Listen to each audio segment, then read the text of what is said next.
आपने कभी सोचा है कि स्वर्ग और पृथ्वी के बीच का रिश्ता क्या है? क्या हम वाकई में भगवान के द्वार तक पहुंच सकते हैं, या यह केवल एक विचार है जिसे हमने धार्मिक ग्रंथों और पौराणिक कथाओं से गढ़ा है? यह कहानी आपको ले जाएगी एक अद्भुत यात्रा पर, जहां हम स्वर्ग और पृथ्वी के अदृश्य धागों को तलाशेंगे। पुराणों में वर्णित स्वर्ग का वह सुनहरा द्वार, वह प्रकाशमय संसार, क्या सचमुच में मौजूद है? और अगर है तो वहां तक पहुंचने का रास्ता क्या केवल आत्मा के माध्यम से है, या यह सब हमारी मानसिक धारणाओं का एक रूप है?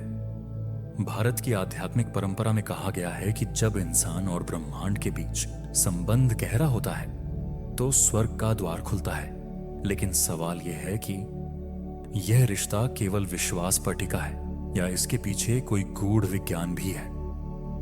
इस वीडियो में हम पौराणिक कथाओं, धार्मिक ग्रंथों और आधुनिक विज्ञान की मदद से इस रहस्य को सुलझाने की कोशिश करेंगे। तो बने रहिए हमारे साथ, क्योंकि जो आप जानने वाले हैं वह आपकी सोच को नई दिशा देगा। स्वर्ग और पृथ्वी के बीच रिश्ते, क्या है भगवान के द्वार पर रहने की वास्तविकता? स्वर्ग का नाम सुनते ही हमारी कल्पनाओं में एक अद्भुत संसार उभरता है, जहां हर ओर प्रकाश, शांति और आनंद है। पौराणिक कथाओं में इसे देवताओं का निवास स्थान कहा गया है, जहां दुख और पीड़ा का कोई नामो निशान नहीं। लेकिन क्या आपने कभी सोचा है कि यह स्वर्ग कहां है? क्या यह सचमुच कहीं मौजूद है, या यह केवल मनुष्य की कल्पना का परिणाम है? महाभारत और पुराणों में स्वर्ग को देवलोक कहा गया है। कहा जाता है कि यह स्थान केवल उन्हीं को प्राप्त होता है जो अपने कर्मों से इस योग्य बनते हैं। इंद्र, जो देवताओं के राजा हैं, उनके महल को स्वर्ग का मुख्य केंद्र माना गया है। देवताओं के इस लोक में कल्प वृक्ष है जो हर इच्छा को पूरा करता है, और अमृत का वह कुंड है जो अमृता प्रदान करता है। पर सवाल यह है कि क्या इन कथाओं के पीछे कोई गहरी सच्चाई छिपी है? आधुनिक विज्ञान की ओर रुख करें तो कुछ खगोल शास्त्री और वैज्ञानिक मानते हैं कि स्वर्ग और पृथ्वी के बीच का रिश्ता केवल आध्यात्मिक नहीं बल्कि भौतिक भी हो सकता है। खगोल शास्त्र में मल्टीवर्स का सिद्धांत बताता है कि हमारे ब्रह्मांड के समानांतर कई और ब्रह्मांड हो सकते हैं। क्या यह संभव है कि स्वर्ग इन्हीं ब्रह्मांडों में से एक हो? क्या धार्मिक ग्रंथों में वर्णित देवलोक किसी अन्य आयाम का प्रतीक हो सकता है? उपनिषदों में इसे आत्मा की यात्रा से जोड़ा गया है। कहा गया है कि जब एक व्यक्ति अपने शरीर से परे जाकर आत्मज्ञान प्राप्त करता है तो वह स्वर्ग के अनुभव को महसूस करता है। लेकिन इसके लिए तप, ध्यान और सत्कर्म का मार्ग अपनाना पड़ता है। गीता में भगवान कृष्ण अर्जुन से कहते हैं, जो आत्मा को पहचानता है वह अपने भीतर स्वर्ग का अनुभव करता है। ऐतिहासिक दृष्टिकोण से देखें तो विभिन्न सभ्यताओं में स्वर्ग के बारे में समान धारणाएं मिलती हैं। प्राचीन मिस्र में इसे फील्ड्स ऑफ रीड्स कहा गया, जहां आत्माएं शांति से रहती थीं। ग्रीक पौराणिक कथाओं में ओलंपस का वर्णन मिलता है, जो देवताओं का निवास स्थान था। यह हमें सोचने पर मजबूर करता है कि क्या इन विभिन्न सभ्यताओं ने किसी वास्तविक अनुभव को अलग अलग शब्दों में व्यक्त किया है। लेकिन यहां एक और रहस्यमय पहलू है, स्वर्ग का द्वार। कुछ कथाओं में कहा गया है कि यह द्वार पृथ्वी और स्वर्ग के बीच की कड़ी है। उदाहरण के लिए रामायण में भगवान राम के वनवास के बाद उनकी यात्रा को दिव्य विमान द्वारा स्वर्गलोक तक बताया गया है। वहीं महाभारत में युधिष्ठिर और उनके भाइयों की अंतिम यात्रा हिमालय के ऊंचे पहाड़ों की ओर कही गई है, जहां उन्होंने स्वर्ग का द्वार प्राप्त किया। क्या यह सब प्रतीकात्मक है, या इसमें कोई छिपा हुआ सत्य है? आधुनिक दृष्टिकोण से मानसिक स्वास्थ्य विशेषज्ञ मानते हैं कि स्वर्ग की धारणा मनुष्य के दिमाग की एक अवस्था भी हो सकती है। जब हम गहन शांति, संतोष और ध्यान की स्थिति में पहुंचते हैं तो हमें ऐसा अनुभव होता है जैसे हम स्वर्ग में हैं। लेकिन क्या यह वास्तविक स्वर्ग का अनुभव है, या केवल हमारा मस्तिष्क हमें यह अनुभव कराता है? आइए इस अद्भुत यात्रा में हम और गहराई से जाएं और इन सवालों के उत्तर ढूंढें। क्या हम वाकई स्वर्ग के रहस्यों को समझ सकते हैं, या यह सब हमारी कल्पना का हिस्सा है? यह जानने के लिए हमें तथ्यों और कथाओं के हर पहलू की पड़ताल करनी होगी। जैसे जैसे हम स्वर्ग और पृथ्वी के बीच के इस रहस्य को समझने की कोशिश करते हैं, कहानी में कई मोड़ और रोचक तथ्य सामने आते हैं। सबसे पहला सवाल उठता है, क्या स्वर्ग का द्वार केवल प्रतीकात्मक है या वाकई में यह किसी खास स्थान का संकेत देता है? धार्मिक ग्रंथों में इसके अनेक संदर्भ मिलते हैं। रामायण में जब भगवान राम लंका विजय के बाद अयोध्या लौटते हैं तो पुष्पक विमान का जिक्र किया गया है। यह विमान देवताओं का एक अद्भुत यान था जिसे धरती से स्वर्ग तक ले जाने की क्षमता दी गई थी। यह सोचने पर मजबूर करता है कि क्या यह विमान केवल कल्पना थी या इसके पीछे कोई तकनीकी रहस्य छिपा था। क्या प्राचीन भारतीय सभ्यता वाकई ऐसी तकनीकों से परिचित थी जो पृथ्वी से परे किसी और आयाम तक पहुंच सकती थी? महाभारत में युधिष्ठिर और उनके भाइयों की हिमालय की अंतिम यात्रा का उल्लेख मिलता है। हिमालय को पृथ्वी पर स्वर्ग का प्रवेश द्वार माना गया है, लेकिन उनकी यात्रा के दौरान जो सबसे बड़ा मोड़ आता है वह है युधिष्ठिर का अकेले स्वर्ग तक पहुंचना। उनके साथ गए सभी भाई और द्रौपदी अपने कर्मों की वजह से मार्ग में गिर जाते हैं। यह एक बड़ा संदेश है कि स्वर्ग का द्वार केवल उन्हीं के लिए खुलता है जिनके कर्म शुद्ध और सच्चे हैं। लेकिन यहां एक और गहरी बात सामने आती है। धार्मिक ग्रंथों में बार बार इस बात का उल्लेख मिलता है कि स्वर्ग में पहुंचना केवल मृत्यु के बाद संभव है। लेकिन क्या यह सच है? क्या आत्मा की यह यात्रा केवल एक बात की बात है या क्या जीवित रहते हुए भी कोई स्वर्ग का अनुभव कर सकता है? श्रीमद् भगवद गीता में भगवान कृष्ण स्पष्ट रूप से कहते हैं, स्वर्ग केवल एक अवस्था है जो अपने मन को शांत कर लेता है और आत्मा के साथ संबंध स्थापित कर लेता है। वह जीवित रहते हुए भी स्वर्ग का अनुभव कर सकता है। इसका मतलब यह हो सकता है कि स्वर्ग का द्वार हमारे भीतर ही है और इसे खोलने की कुंजी हमारे मन और कर्मों में छिपी है। इस विचार को आधुनिक विज्ञान भी कुछ हद तक समर्थन देता है। न्यूरोसाइंस में यह बात सामने आई है कि ध्यान और प्रार्थना से हमारे मस्तिष्क में ऐसे रसायनों का स्राव होता है जो गहन शांति और आनंद का अनुभव कराते हैं। इसे वैज्ञानिक भाषा में पीक एक्सपीरियंस कहा जाता है। क्या यह वह अनुभव है जिसे धार्मिक ग्रंथों में स्वर्ग कहा गया है? लेकिन यहां कहानी एक और मोड़ लेती है। कई प्राचीन सभ्यताओं में स्वर्ग के द्वार के बारे में समान किंवदंतियां मिलती हैं। मिस्र में कहा जाता था कि स्वर्ग का द्वार पिरामिड्स के नीचे है। ग्रीक पौराणिक कथाओं में हेड्स और ओलंपस के बीच का दरवाजा आत्मा के लिए खुलता था। तिब्बती बौद्ध धर्म में शांत रक्षिता की अवधारणा है, जहां ध्यान के माध्यम से आत्मा एक अलग आयाम में प्रवेश करती है। यह सब हमें सोचने पर मजबूर करता है कि क्या यह द्वार सच में भौतिक रूप से कहीं मौजूद है या यह केवल एक मानसिक और आत्मिक यात्रा का प्रतीक है। कुछ साल पहले एक खोज ने दुनिया को चौंका दिया। नेपाल के हिमालय में एक गुफा मिली जिसे स्थानीय लोग देवलोक द्वार कहते हैं। इस गुफा के भीतर प्राचीन संस्कृत में लिखे मंत्र और शिलालेख पाए गए। इनमें स्वर्ग के द्वार का जिक्र था। हालांकि वैज्ञानिक इसे केवल पौराणिक कहानियों से जोड़ते हैं, लेकिन कई आध्यात्मिक विशेषज्ञ मानते हैं कि यह गुफा वाकई में एक दिव्य स्थान हो सकती है। इन सब रहस्यों के बीच सबसे चौंकाने वाली बात यह है कि स्वर्ग का द्वार कभी भी एक व्यक्ति के लिए स्थायी रूप से नहीं खुलता। यह द्वार केवल उन्हीं के लिए खुलता है जो आत्मा की पूर्ण शुद्धि प्राप्त कर लेते हैं, चाहे वह युधिष्ठिर हो, राम हो या कोई साधारण व्यक्ति। हर किसी को अपने कर्मों और तप के माध्यम से इस द्वार को प्राप्त करना होता है। लेकिन कहानी यहीं खत्म नहीं होती। हमारे आसपास के कई लोग दावा करते हैं कि उन्होंने ध्यान और प्रार्थना के माध्यम से स्वर्ग का अनुभव किया है। उनमें से कई ने अपने अनुभव को दिव्य प्रकाश, अद्भुत शांति और एक गहन आनंद के रूप में वर्णित किया है। क्या यह अनुभव स्वर्ग का असली स्वरूप हो सकता है या यह केवल उनके मस्तिष्क की रचना है? आइए इस कथा को आगे बढ़ाते हैं और उन तथ्यों और घटनाओं को देखते हैं जो इस रहस्य को और भी गहरा बनाते हैं। अब वह क्षण आ गया है जब हम इस रहस्यमयी यात्रा के सबसे रोमांचक और गहरे सत्य से रूबरू होते हैं। स्वर्ग और पृथ्वी के बीच का यह संबंध आखिरकार हमें किस ओर ले जा रहा है? क्या यह रिश्ता केवल एक आध्यात्मिक अनुभव है या इसके पीछे छिपा हुआ कोई भौतिक और वैज्ञानिक रहस्य भी है?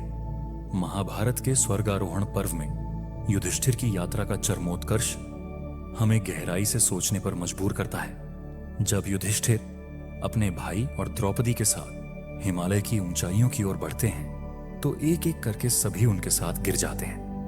लेकिन युधिष्ठिर, जो अपने सत्य, धर्म और अहिंसा के कारण अडिग हैं, अकेले स्वर्ग तक पहुंचते हैं। इस क्षण में देवता उनके सामने प्रकट होते हैं और कहते हैं, जो अपने सत्य और कर्तव्य का पालन करता है वही स्वर्ग का असली अधिकारी है।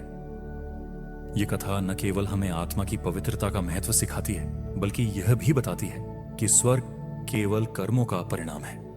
लेकिन सबसे बड़ा मोड़ तब आता है जब युधिष्ठिर स्वर्ग पहुंचकर अपने भाइयों और द्रौपदी को वहां नहीं पाते।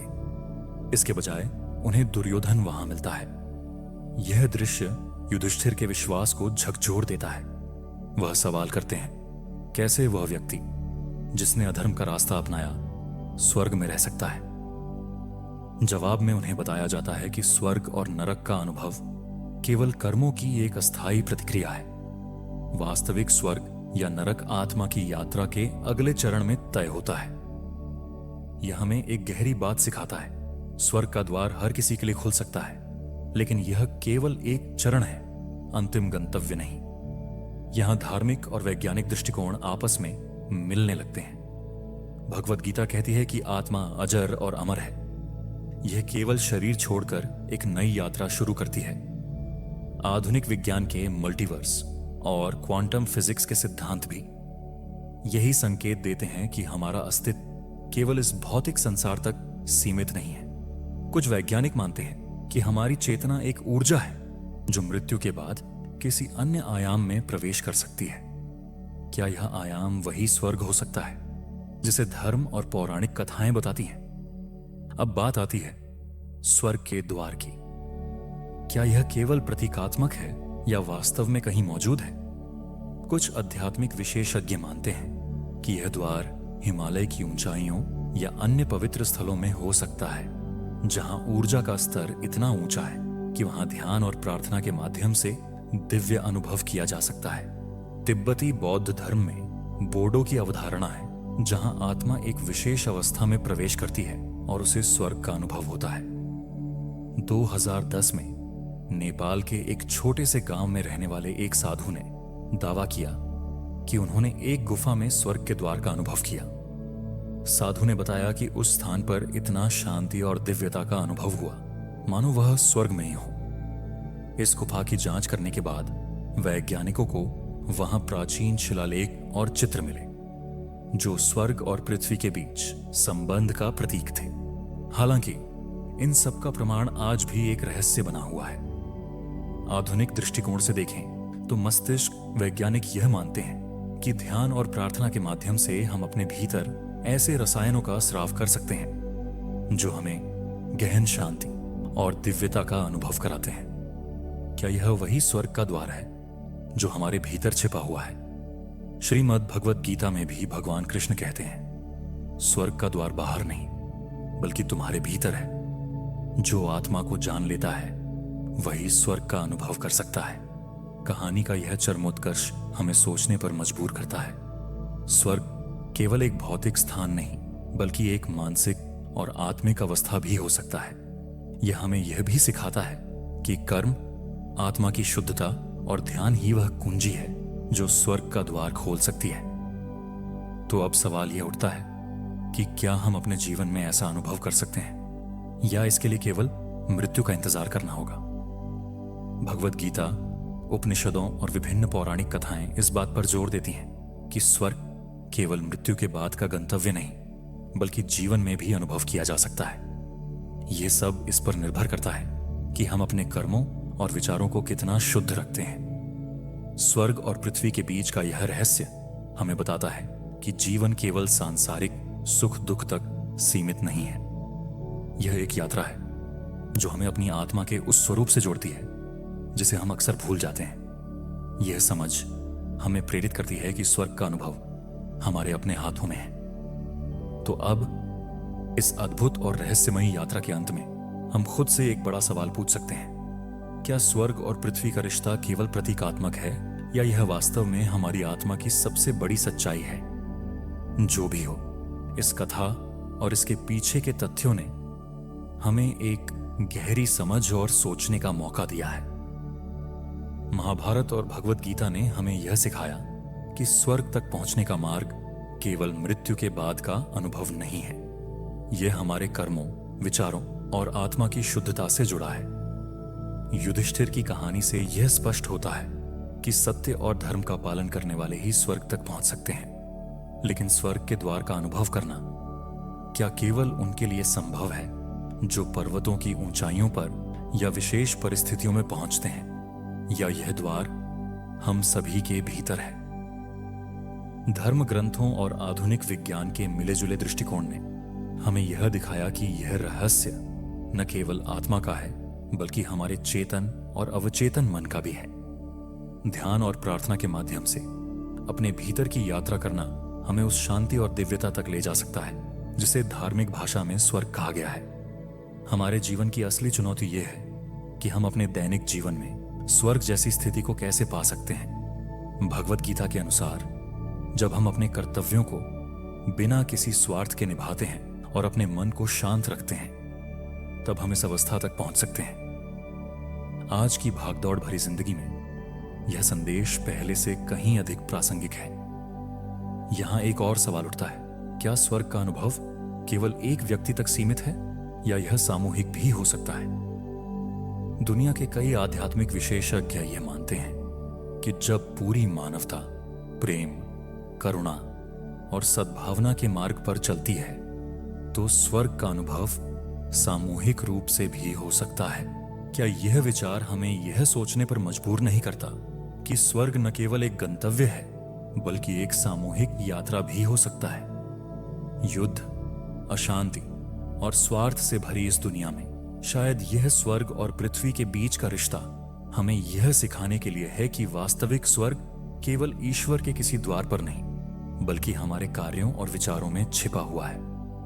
यह हमारे कर्म है जो इस द्वार को खोलने या बंद करने की कुंजी है। आखिर में यह सोचना महत्वपूर्ण है कि इस कहानी का हमारे जीवन से क्या संबंध है। क्या हम अपने भीतर के स्वर्ग को खोजने का प्रयास कर रहे हैं, या हम केवल भौतिक सुखों और बाहरी उपलब्धियों में उलझे हुए हैं?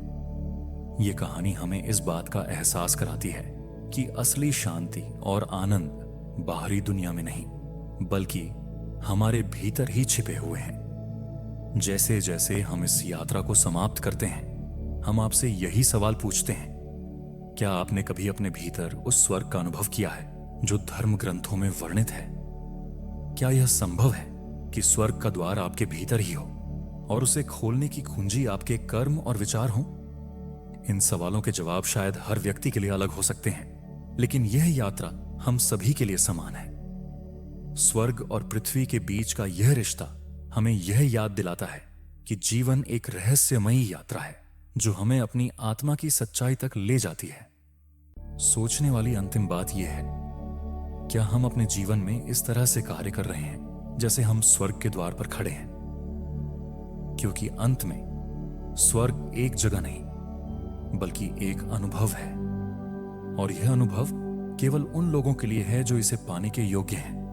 हमारी इस वीडियो का सफर यहीं खत्म होता है, लेकिन जाने से पहले हमारा आपसे एक सवाल है। इस वीडियो में किस चीज ने आपको सबसे अधिक प्रभावित किया है? कमेंट में लिखकर अवश्य बताएं, ताकि हम सब एक दूसरे के विचारों को जान सकें। और हमारे YouTube चैनल पौराणिक गुरु को लाइक और सब्सक्राइब करें, और साथ ही Facebook पर फॉलो जरूर करें, क्योंकि हम इसी तरह की रोचक कथाएं आपके लिए रेगुलर लाते रहेंगे। अगली वीडियो में फिर मिलेंगे, तब तक के लिए यूं ही खुश और मुस्कुराते रहिए।